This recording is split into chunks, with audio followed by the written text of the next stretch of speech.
Bonsoir et merci à tous d'être venus ce soir à cette réunion qui est donc organisée par le CAD et qui se passe dans le cadre de la 7e journée contre les grands projets inutiles et imposés. On va faire le point sur la LGV à cette occasion, comme on l'a déjà fait à d'autres occasions. Et donc, par rapport à ce thème des grands projets inutiles et imposés, je fais juste très courte introduction pour refaire un peu d'histoire. En fait, l'histoire de ce réseau, puisque c'est en fait un réseau qui relie différentes associations en Europe, a commencé en fait à Hendaye en 2010, à l'occasion d'une manifestation contre la LGV, où on avait confié d'autres associations qui se battaient contre d'autres LGV, alors en France, sur le territoire français, mais également en Italie. Et bien entendu, il y avait les représentants de la HT Egalitou du Pays Basque Sud. Et on avait signé un texte qu'on avait appelé la charte d'Hendaye et qui mettait à jour tous les points communs qui nous réunissaient dans nos luttes. Et ce réseau a grandi au fil des années. Il a dépassé le cadre de la LGV. On s'est rapproché de grands mouvements comme Sivens, comme Notre-Dame-des-Landes, qui maintenant, avec lesquels on se retrouve régulièrement et qui organisent aujourd'hui eux aussi quelque chose dans le cadre de cette journée contre les grands projets inutiles et imposés.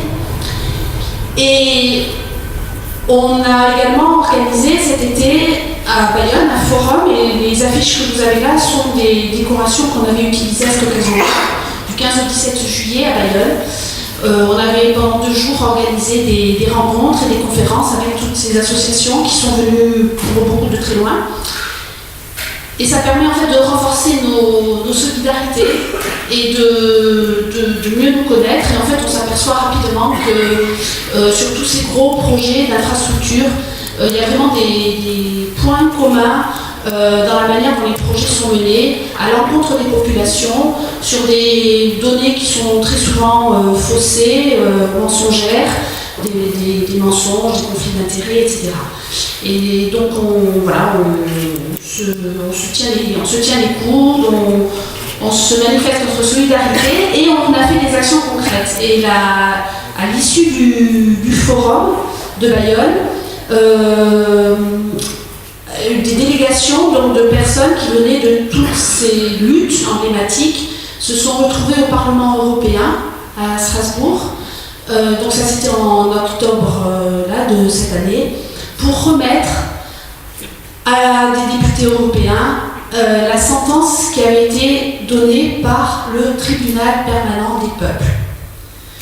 Alors, c'est une initiative qui a démarré par le mouvement NOTAV italien. NOTAV, c'est-à-dire non LGV en italien, dans le Val de Susa, à la frontière en fait, sur le Lyon-Turin. Il y a toute une vallée là qui s'appelle donc la vallée de Suse, le Val de Susa, qui lutte contre le passage de la LGV depuis très longtemps. Enfin, c'est une populaire très ancrée là-bas dans le territoire.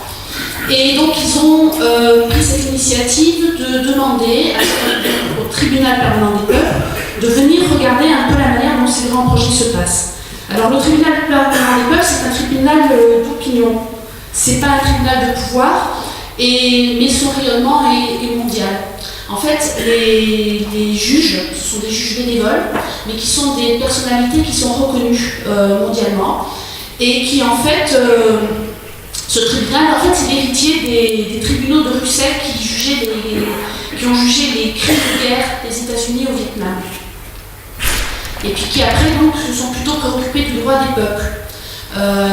Et donc, en l'occurrence, les grands projets inutiles, ils ont accepté de regarder ce qui s'y passait comme en fait une infraction au droit des citoyens à pouvoir s'exprimer, à prendre leur destin en main, etc. Donc les sentences qui sont prononcées n'ont absolument aucun effet contraignant, mais en fait, moralement, éthiquement, ce sont quand même des sentences qui sont reconnues dans le milieu. Et donc les notables avaient saisi en premier le tribunal permanent des peuples, ils se sont adjoints Notre-Dame-des-Landes, l'aéroport Notre-Dame-des-Landes, et puis les LJV partout en France. Et la sentence avait été rendue en novembre l'an dernier, si je me souviens bien. Et ça a été vraiment une décision historique, parce que le tribunal a donc dit qu'il condamnait la méthode utilisée par les gouvernements pour mener à bien les LJV, que ce soit au Val de Susa, en Italie, mais également en Europe, partout où il y avait des grands projets. Alors ils ont cité donc bien sûr Notre-Dame-des-Landes, Rossia-Montana, le Pays Basque, donc la LJV au Pays Basque a été inclus dans la sentence du tribunal permanent des peuples, et d'autres régions de l'Allemagne, Venise, Florence, en Italie, etc. Et donc, je cite, ils ont appelé, le tribunal permanent des peuples a appelé les gouvernements italiens et français à ouvrir des consultations sérieuses des populations concernées, et en particulier avec les habitants de la vallée de Souze, afin de leur assurer la possibilité de s'exprimer sur la pertinence et l'opportunité du projet et de faire valoir leurs droits à la santé, à l'environnement et à la protection de leur contexte de vie. Ils ont aussi demandé au gouvernement de regarder réellement toutes les options possibles sans écarter l'option 0, qui est de ne pas faire le projet. Voilà, donc je termine là juste pour vous resituer, puisqu'on est aujourd'hui cette journée contre les grands projets inutiles. Elle a lieu partout où des mouvements font partie de ce réseau, comme chacun chez soi, pour essayer de faire résonner toutes ces luttes ensemble. Et voilà pourquoi je faisais cette introduction. Est-ce que vous avez vu ça défiler pendant que je parlais ou pas? Ceux qui se sont assis, je ne sais pas si vous avez vu, il y avait marqué nous citoyens. Il y a rien lu, bien. Eh bien, il y a rien lu. Donc, on vous montrer ce que le cadre a présenté à la remise de ce jugement aux députés européens donc à Strasbourg, au mois d'octobre. Ce qui avait été. Il y a eu un temps de parole en fait attribué, en plus de la remise de la sentence. Et c'était. Ceux qui ont été là assez tôt. Vous avez vu défiler ce que le cadre a présenté aux députés européens pour illustrer du point de vue du Pays Basque sur la LJV les problèmes que l'on rencontrait. Voilà, on va peut-être pas le redéfiler en entier maintenant. Donc là, la soirée maintenant, c'est de faire le point sur la LJV. Donc il y aura différents types d'intervenants. Je crois que c'est Pierre Ricarte de l'association de Nouvelle-Villassois qui démarre. Donc je lui laisse la parole et puis je vous souhaite une bonne soirée.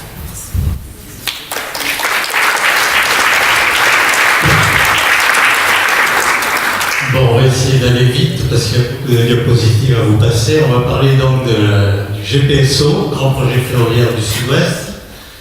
Et je vais vous rappeler comment déclarer d'utilité publique un projet qui ne l'est pas.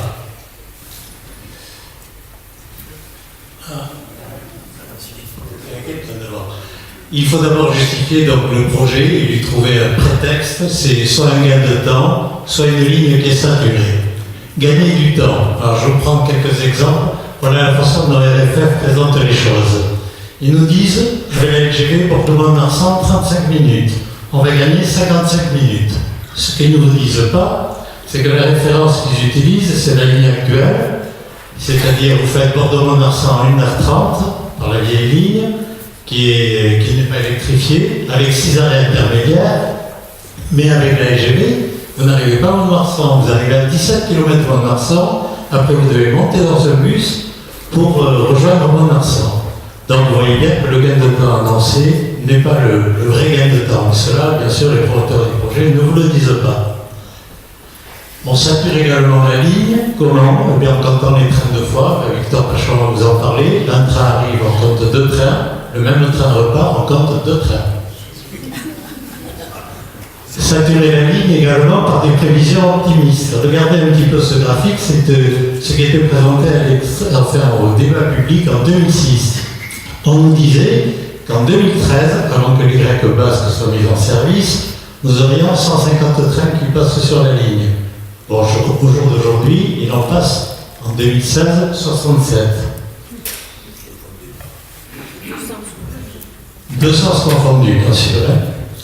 Affirmer une saturation proche en niant les tendances constatées. Et voilà ce qu'on constate à l'Observatoire des trafics. Entre 2006 et 2012, le nombre de mouvements de train de fret s'effondre à Dax, à Bayonne et en Daï, et également du côté espagnol.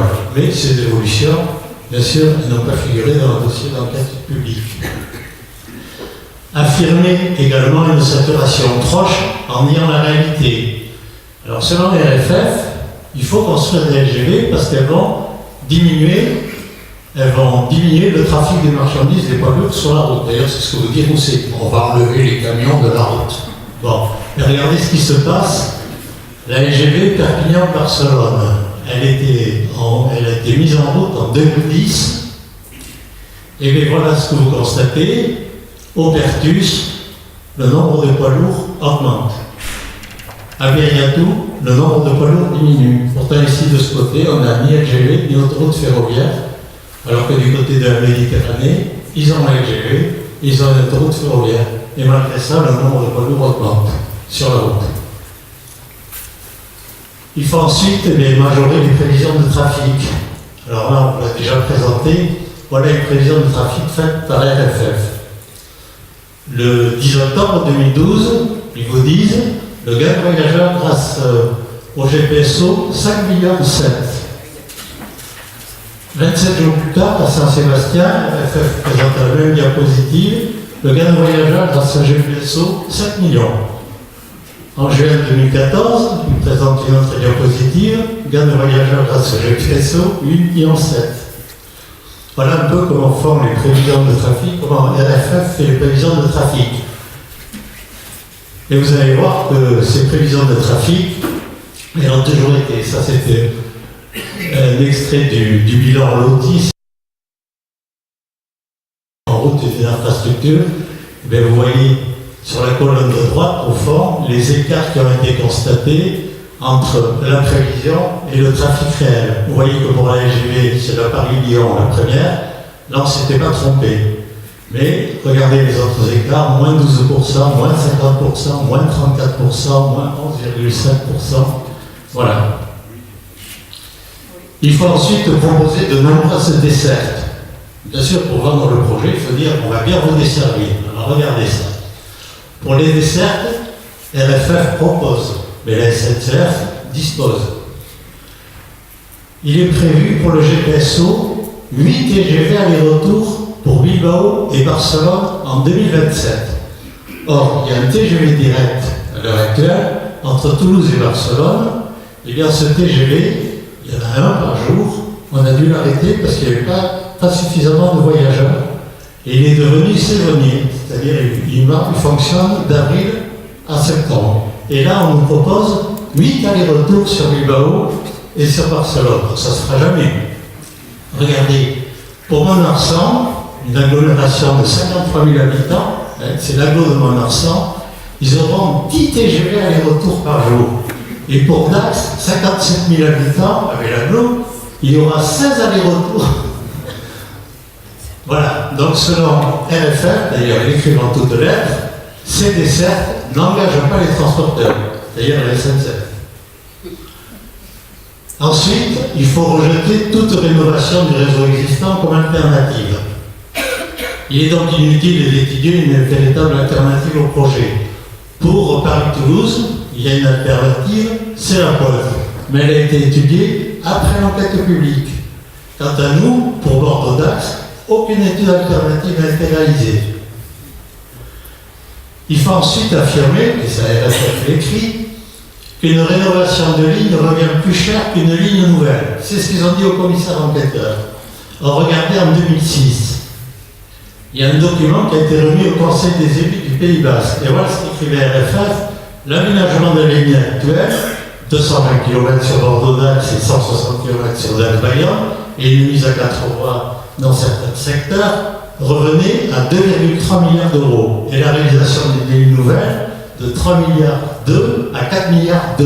Donc RFF nous ment. Il faut ensuite faire miroiter des retombées mirifiques pour les régions. Vous dites la LGV, ça va être splendide.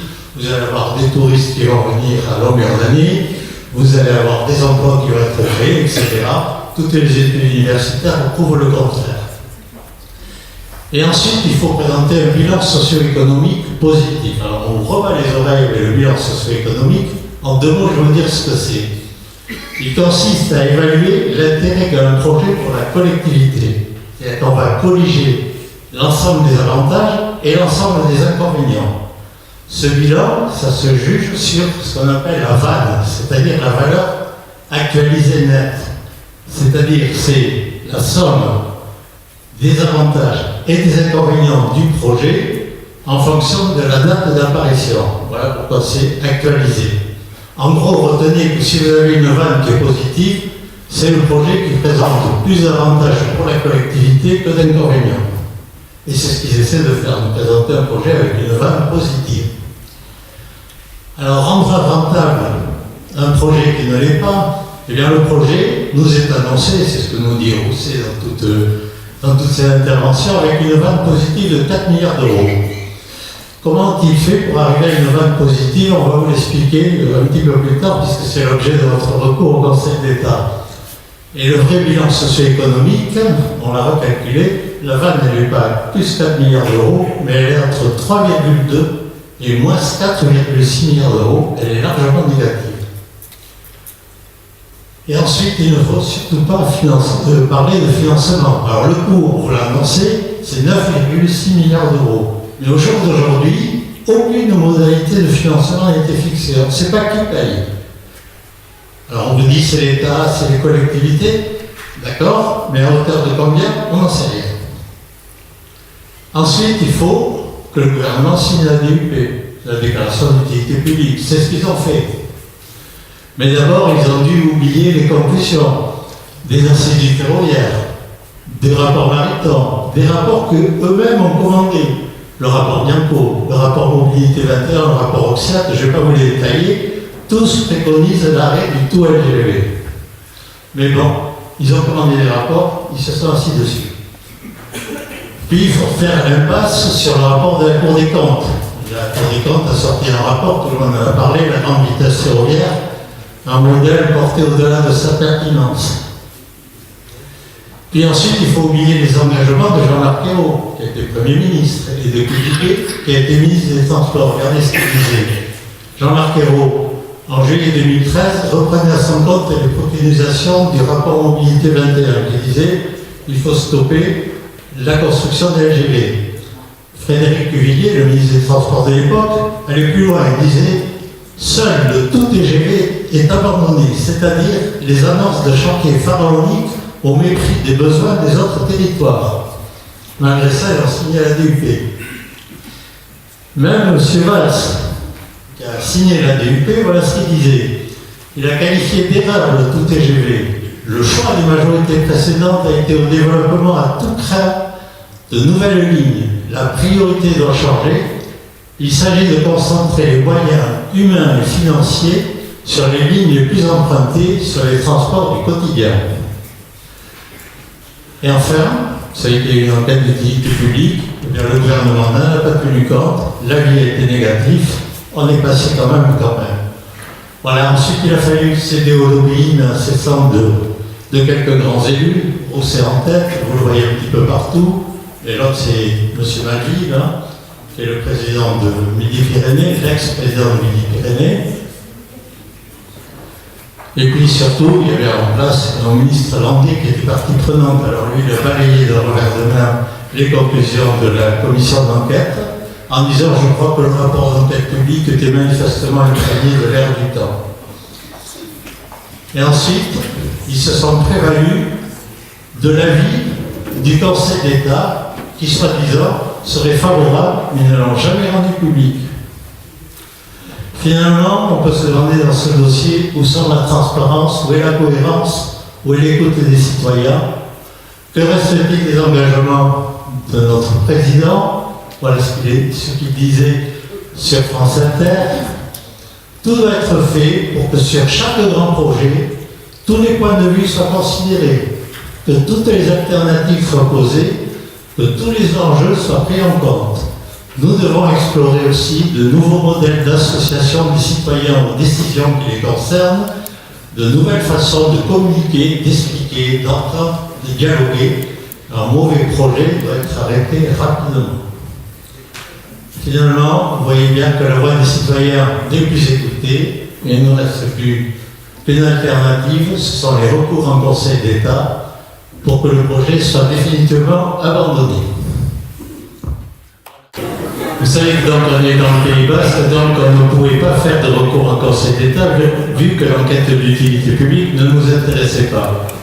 Donc ce sont nos amis landais qui pouvaient déposer un recours en Conseil d'État et on les a aidés un petit peu dans cette démarche. Donc finalement, on a déposé un recours dans les délais. Le 1er août dernier, c'est Maître Cofflard, un avocat parisien, qui a déposé ce recours.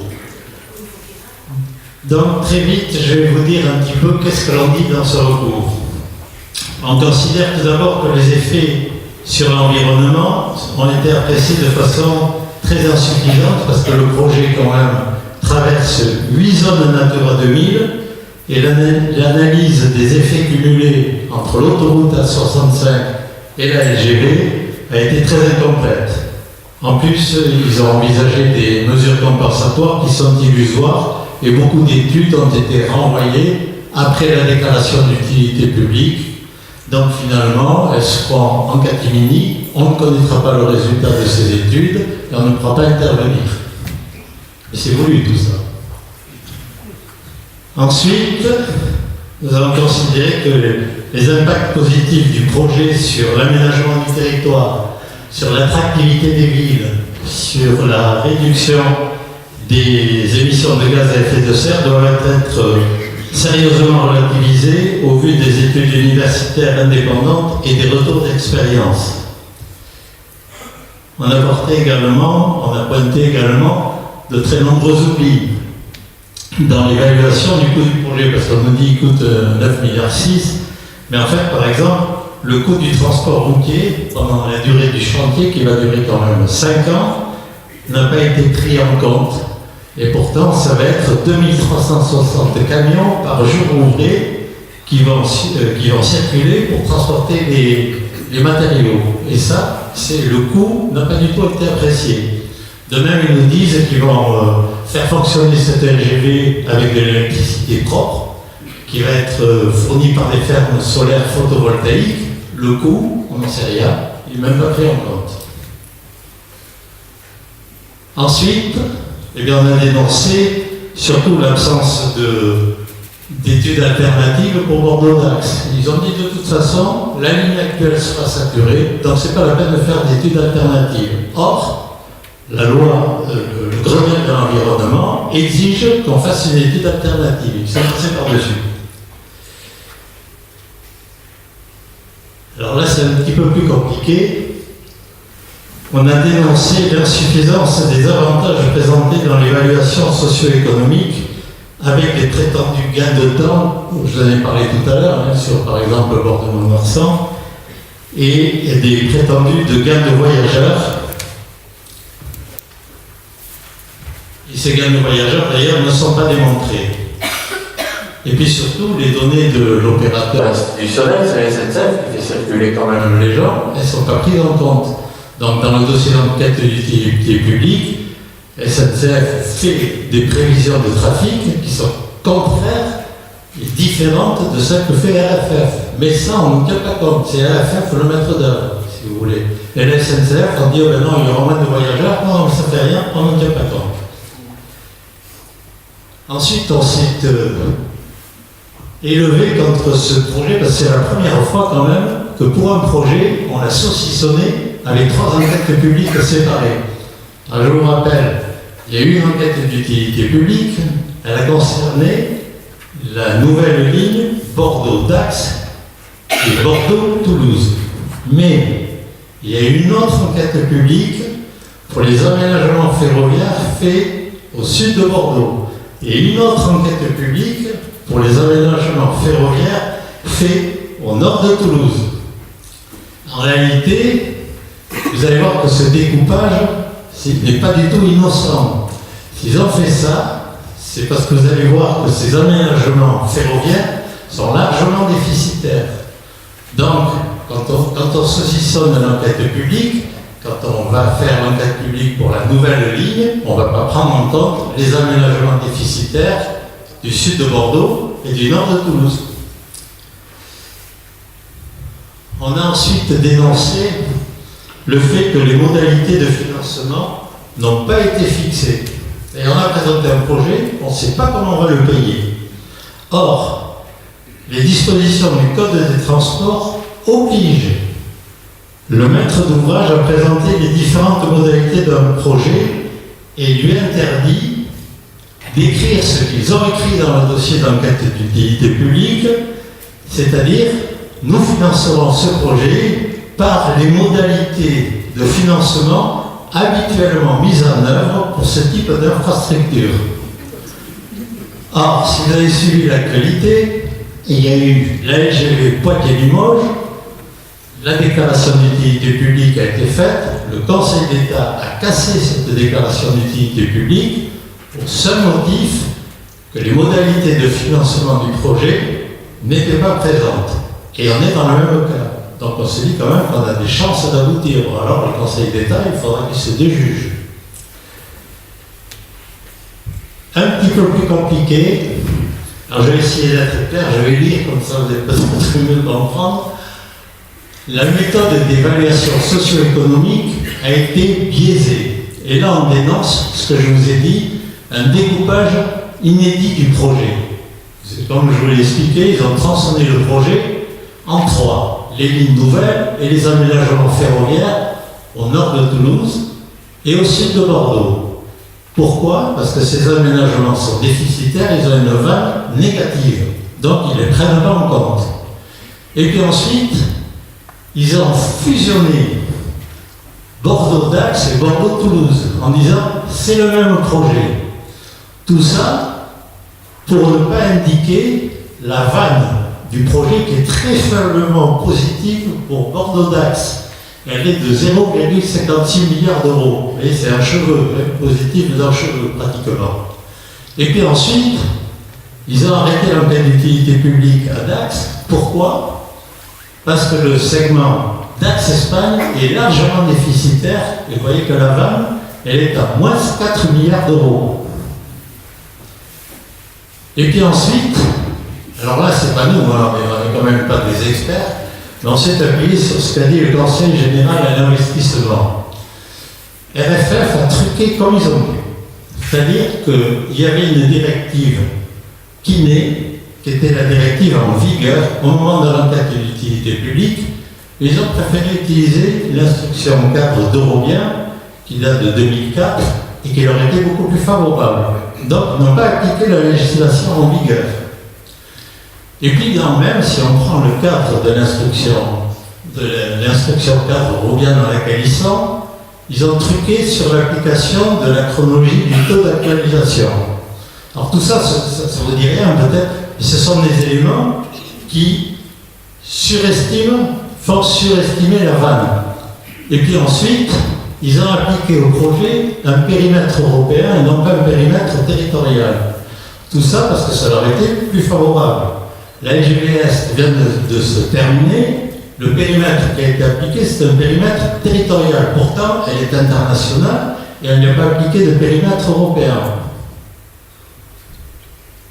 Ensuite, ils ont utilisé un certain nombre d'artifices pour ne pas dégrader la vanne, toujours pour arriver à leur fameux 4 milliards d'euros. C'est-à-dire qu'ils n'ont même pas appliqué le changement du taux de TVA. Ils ont pris l'ancien taux de TVA. Ils n'ont pas pris en compte l'incidence de la fin des concessions autoroutières. C'est-à-dire que c'est un petit peu compliqué, ça, si vous voulez. On sait bien que les concessions autoroutières vont s'achever et que l'État va récupérer les autoroutes. Et on pense, avec raison, on pense que les péages seront beaucoup moins élevés.